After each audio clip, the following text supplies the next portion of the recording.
In this 1-minute video, I will teach you how to create text-to-speech for free. Step 1. Visit the audacityteam.org website and download the Audacity installer.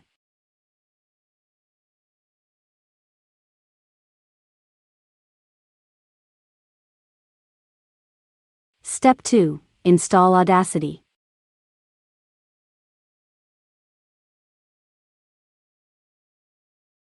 Step 3. Click the Audio Setup button and select Audio Settings. Step 4. Set the host to Windows Wasapi, the recording device to loopback input for the speakers, and the channels to stereo. Save your settings. Step 5. Open the Google Translate website and paste your text.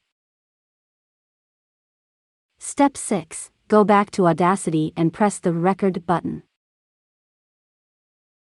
Step 7. Go back to Google Translate and play the audio. Learn how to create text-to-speech for free by using Audacity and Google Translate. Step 8. Click the Stop button to stop recording. Step 9. Open the File menu, choose Export, and select your desired audio format, in this case, MP3. Save your audio.